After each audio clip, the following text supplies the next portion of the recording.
Gold, trusted gold buyers. మీరు తాకట్టు పెట్టిన బంగారాన్ని విడిపించి ఈ రోజు ఉన్న మార్కెట్ ధరకు కొనబడను. నమస్కారం. ఐడ్రీమ్ ప్రేక్షకులకు స్వాగతం, సుస్వాగతం. ఇవాళ మనతో పాటు ఉన్నారు బ్రహ్మశ్రీ గుండెపూడి శివ సుధీర్ శర్మ గారు మనతో పాటు ఉన్నారు. వారితో మాట్లాడి పలు సందేహాలని నివృత్తిపరచుకుందాం. నమస్కారం గురువుగారు. శ్రీమాత్రే నమః. శ్రీ గురుభ్యో నమః. గురువుగారు, వారాహి నవరాత్రుల్లో భాగంగా 6వ రోజు అమ్మవారు ఏ రూపంలో దర్శనమిస్తారు, అలాగే పూజ, నైవేద్యం, దీనికి సంబంధించిన పూర్తి సమాచారం మా ప్రేక్షకులకు వివరిస్తారా? తప్పనిసరిగా నాన్న, మనకి ఆషాఢ శుద్ధ షష్ఠి 6వ రోజు ఇక్కడ స్వప్నవారాహి అవతారంలో అమ్మవారు కనపడతారు. స్వప్నవారాహి ఇది చాలా విశేషమైనటువంటి, అంటే అమ్మవారు తనంతట తను మనం కోరుకునేటువంటి సమస్యకి పరిష్కారం ఏంటో చెప్పేటువంటి ఒక విధానం. అమ్మవారు ఎలా కనబడుతుంది మనకి, ఎట్లా చూపుతుంది కదా, ఇదే పెద్ద సమస్య, అందరికీ అనుమానం కూడా. అందుకని దీన్ని స్వప్నవారాహి అంటారు. అమ్మవారి ఉపాసన చేసినా, పూజ చేసినా, జపం చేసినా, తపస్సు చేసినా, యాగం చేసినా, యజ్ఞం చేసినా, హోమం చేసినా అమ్మవారు రాత్రి కలలో కనబడి మనకుండేటువంటి సమస్యకి పరిష్కారం చెప్తారు. స్వప్నము అంటే అండి కళ, నిద్రలో వచ్చేటువంటి. గుర్తుంటాయా గురువు గారు? ఎందుకు అయ్యో చక్కగా ఇప్పటికీ నాకు ఎన్నో కళలు వస్తుంటాయి. ప్రతి కళ తెల్లవారిన తర్వాత గుర్తుంటుంది తప్పనిసరిగా. ఏ దేవుడు వచ్చాడు, ఎవరితో మాట్లాడాను, ఏం చేస్తున్నాను, ప్రతి ఒక్కటి తెల్లవారిన తర్వాత. మీరంటే నిత్యం పూజాది కార్యక్రమాలు ఉంటారు, అందుకని ఇక్కడ కూడా పూజలు చేస్తేనే వస్తుందని చెప్తున్నాగా. పూజ చేస్తే తప్పనిసరిగా మనకి ఆ శుభశకునాలు కనపడుతుంటాయి నాన్న. ఆటోమేటిక్గా శుభశకునాలు కనపడుతూ ఉంటాయి. మనం చేసేటువంటి దీపంలో కూడా శకునం చూసుకోవచ్చు. మనకి అమ్మవారు పరిపూర్ణంగా స్వీకరించిందా మన పూజని, అమ్మవారు అనుగ్రహిస్తుందా అనేటువంటిది మనకు దీపంలో కూడా తెలిసిపోతుంది. మనం దీపారాధన చేసిన తర్వాత దీపం కొన్ని చోట్ల టుప్ టుప్ అనే సౌండ్ వస్తుండే, చిన్న చిన్న సౌండ్ వస్తుండే. ఆ శబ్దాలు శుభ సంకేతానికి సిగ్నల్ మనకి. ఆ శబ్దం శుభ సంకేతం. అలాగే ఒత్తితో సహా మొత్తం కాలిపోతూ ఉంటుంది, అది కూడా శుభ సంకేతమే. ఒత్తితో సహా మొత్తం పూర్తిగా కాలిపోతుంది ప్రమిదలో, అది కూడా శుభ సంకేతమే. ఇట్లాంటివన్నీ కూడా సిగ్నల్స్. ఓ మాట చెప్పాలంటే ఇప్పుడు మనకి మధ్యలో కొండెక్కితే ఒక భయం, అవునా? దాన్ని కూడా భయపడాల్సిన అవసరం లేదు. గాలి వచ్చింది, గాలి వస్తే దీపం ఆరిపోక ఏమవుతుంది చెప్పండి, కొండెక్కకుండా ఏమవుతుంది చెప్పండి. దానికి కావాల్సిన ప్రొటెక్షన్. అందుకనే గాలిలో దీపం పెట్టి దేవుడు అనవద్దని చెప్పేది. అవును. కాబట్టి దానికి తగ్గ ప్రొటెక్షన్ ఇస్తే అది కూడా మంచిగానే ఉంటుంది. కాబట్టి ఈ స్వప్నవారాహికి ఎలాంటి ఇది వస్తుంది అంటే, ఇప్పుడు మనం ఒక సమస్య కోసం, విద్య కోసమో, ఉద్యోగం కోసమో, పదవి కోసమో, లేదంటే సమస్యలు ఏదైనా, మా పిల్లవాడు మాట వింటలేదనో, అమ్మాయికి పెళ్లి కావట్లేదనో, అబ్బాయికి పెళ్లి కావట్లేదనో, సంతానం కలగట్లేదనో, ఇప్పుడు ఉండేటువంటి రోజుల్లో అతి ఎక్కువ సమస్యలు ఇవే. పెళ్లి సమస్య, సంతానం సమస్య, కలిగిన సంతానం ఆరోగ్యవంతంగా ఉంటుందా ఉండదా అనేది ఒక సమస్య. ఆరోగ్యవంతంగా ఉన్నటువంటి సంతానం పెద్ద అయిన తర్వాత, కొంచెం వయసుకు వచ్చిన తర్వాత వీడు ఎలాంటి వ్యధవ చేష్టలు చేస్తుంటాడు, ఎలాంటి కథలు పడుతుంటాడు అనేది ఒక సమస్య. అందరి తల్లిదండ్రులకు ఇదే సమస్య. సో ఇక్కడ ముఖ్యంగా ఇవాళ రోజున జటిలంగా మారింది పెళ్ళి. పెళ్ళైన తర్వాత భార్యాభర్తలు కలిసి ఉండడం, ఈ రెండే పెద్ద సమస్యలు. ముఖ్యంగా సంతానం అనేది అది తర్వాత సంగతి. ముందు వ్యవహారం ఏంటి, పెళ్లి కావడమే ఒక పెద్ద సమస్య. అయిన తర్వాత కలిసి ఉండడం. ఎన్ని రోజులు కలిసి ఉంటున్నారు? రోజులు, నెలలు కాదు, సంవత్సరాలు కాదు, రోజులే.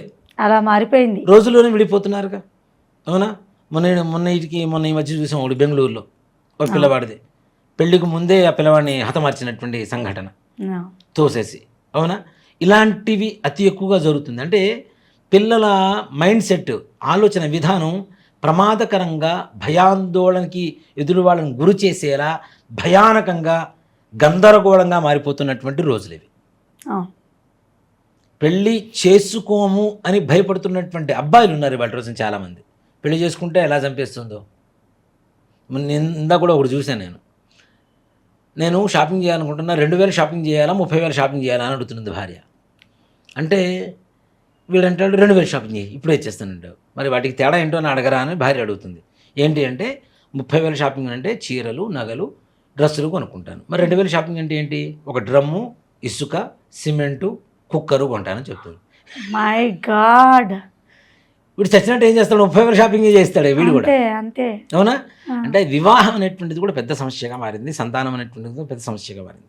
ఇలా వీటికి భయపడుతున్నటువంటి ఈ రోజు ఉన్నటువంటి యువతకి సన్మార్గంలో అంటే మంచి అబ్బాయికి మంచి భార్య దొరకడం, మంచి అమ్మాయికి మంచి భర్త దొరకడం అనేటువంటిది ఒక పెద్ద సమస్యగా మారుతుంది. కాబట్టి తల్లులు అతి ఎక్కువగా ఇవాటి రోజున డబ్బు గురించి పెద్దగా ఎవరు పూజలు చేయటం లేదు నాన్న. ఆర్థికంగా పెద్దగా సమస్యలు ఉన్నాయని చెప్పి ఎవరు పూజలు తక్కువ చేశారు. ముఖ్యంగా పెళ్ళిళ్ళు, సంతానం, వివాహ జీవితం, వైవాహిక జీవితం ఎలా ఉండబోతుంది, వీటి మీదనే ఎక్కువగా ఇచ్చేస్తున్నారు. ఇలాంటి వాటికి స్వప్నవారాహి తప్పనిసరిగా సింపుల్గా చెప్తా. ఇప్పుడు నా కొడుకే ఉన్నాడు చెప్తున్నా, నా కొడుకు వివాహం కావాలని చెప్పి నేనే పూజ చేశాను. అమ్మవారికి మనస్ఫూర్తిగా భక్తితో విశ్వాసంగా చక్కగా పూజ చేశాను. అమ్మవారికి నివేదనలు పెట్టాను, చక్కగా ప్రసాదం భుజించాను, అందరికీ ప్రసాదం పెట్టాను, అందరికీ చక్కగా పడుకున్నాను. పడుకున్న తర్వాత అమ్మవారు ఎలాంటి పరిష్కారం ఇస్తుందంటే, ఫలానా దిక్కున కానీ ఫలానా చోట ఈ అమ్మాయి నీ కొడుకు కోసం రాసిపెట్టిందిరా అని చెప్పి మనకి క్లారిటీ ఇచ్చేంత అంటే ఒక విపరీతమైనటువంటి స్పష్టత కలిగినటువంటి స్వప్నాన్ని ఇచ్చేటువంటి దేవతే స్వప్నవారాహి. అది అమ్మాయిలకి అబ్బాయిలకు కూడా వస్తుందా గురుగారు పెళ్లి కానీ? వివాహం ఒకటే కాదు నాన్న, అన్ని సమస్యలు, ఏ సమస్య అయినా సరే. నాకు ఉద్యోగం కావాలి, నా కొడుక్కి ఉద్యోగం వెతుకుతున్నాడు, దొరకట్లేదు. నాన్న ఇలా ఫలానా రోజున ఫలాంటి ఇలాంటి వ్యక్తి ఇలాంటి చోట నీ కొడుకు ఉద్యోగం ఇస్తాడు అని చెప్పి కలలో సాక్షాత్కరించి చెప్పగలిగినటువంటి శక్తి ఏదైనా ఉంది అంటే స్వప్నవారాహి అమ్మవారు.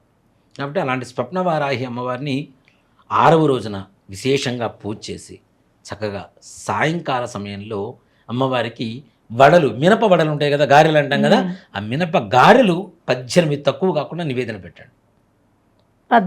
18 సంఖ్య, 18 తక్కువ కాకుండా నివేదన పెడితే తప్పనిసరిగా అమ్మవారు సంతుష్టిగా ఉంటుంది. అలాగే ఇందాక మనం చెప్పినటువంటి మంత్రం చదువుకుంటూ, శివపంచాక్షరి మంత్రం జపం చేసుకుంటూ, ఓం ఐం గ్లౌం ఐం వారాహ్యే నమో నమః అనేటువంటి మంత్రాన్ని కూడా వాళ్ళ శక్త్యానుసారంగా, ఇక్కడ ఒక్కో రకమైనటువంటి దేవత ఒక్కో రకమైనటువంటి సమస్యను తీరుస్తుంది నాన్న. ఏ రకమైనటువంటి సమస్యకి ఏ దేవతని మనం పూజించాలి అనేటువంటి క్లారిటీ కోసం చెప్తున్నాం మనం ఇదంతా కూడా. 9 రోజులు చేసుకోవచ్చు అవకాశం ఉంటే. మాకు 9 రోజులు అవకాశం లేదు, ఒక్క రోజన్నా చేసుకుంటామంటే ఈ సమస్యలు ఉన్నాయి కాబట్టి ఈ సమస్యకు పూజ చేసుకుందాం అని చెప్పి ఆ రోజునైనా ఆ దేవతను పూజ చేసుకోవడం కోసం చాలా ఉపకరించేటువంటి ఒక విషయంగా మనం చెప్తూ ఉన్నాం ఇప్పుడు జనాలకి.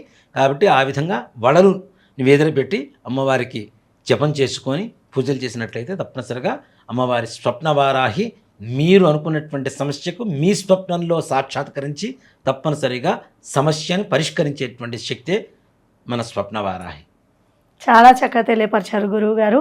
తెలుసుకున్నారు కదా వ్యూవర్స్, మరి వారాహి నవరాత్రుల్లో 6వ రోజు అమ్మవారి అవతారము, మనం పెట్టే నైవేద్యము ఏ విధంగా ఉండాలి ఏంటి అనేది తప్పకుండా ఆచరిస్తారని నమ్ముతున్నాము. అలాగే మీకేమైనా సందేహాలు ఉంటే కింద కామెంట్ రూపంలో తెలియపరచండి. నెక్స్ట్ ఆ సందేహాలను తప్పనిసరిగా నివృత్తి చేసే ప్రయత్నం చేస్తాను. ధన్యవాదాలు గురువు గారు. శ్రీమాత్రే నమః. శ్రీ గురుభ్యో. And for more videos, please subscribe to iDream. Please subscribe to iDream. Please subscribe iDream. And please subscribe to iDream. For more videos, subscribe to iDream. please like, share and subscribe to the channel. Congratulations, iDream. Subscribe to iDream. Subscribe to iDream. So subscribe to iDream Media. iDream ki iDream team andarki huge congratulations. Please subscribe iDream Media. Please subscribe to iDream. Subscribe iDream. Please subscribe to iDream. iDream అంటే నా కళల channel subscribe చేసుకున్న నోరు తిరుగుతలేదు, మీరైతే గంట గుర్తు కొట్టండి. For more such videos, please subscribe to iDream. Subscribe to iDream. Please subscribe to iDream. Please subscribe iDream Media. Please do subscribe to iDream. Please subscribe to iDream Media. For best entertainment and information, please subscribe iDream. And don't forget to subscribe to iDream.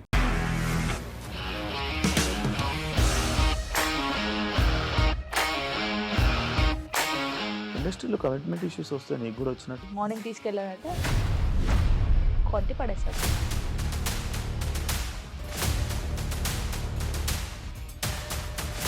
ఒక్కళ్ళు కూడా చూడలేదు ఈ cinema అని చెప్పడానికి కూడా చాలా ధైర్యం కావాలి. అది నిజం కదా, దాంట్లో ధైర్యం ఏంటి? ఇది నెక్స్ట్ డే ప్లేట్ మార్చేస్తే తప్పు కదా. As of now, we are comfortable this అని నేను అనుకుంటున్నాను. రష్మిక గారిది మీది ఒకే ఊరంట కదా? నీకు కోపం వచ్చిందంటే బాగా తిట్టేత్తరా? తిట్టేద్దామండి. నిజంగా గేమ్ ని ఎలా చేంజ్ చేయగలిగారు? APSFC వాళ్ళకి 6 నెలల్లో నేను 6 లక్షలు కట్టాను.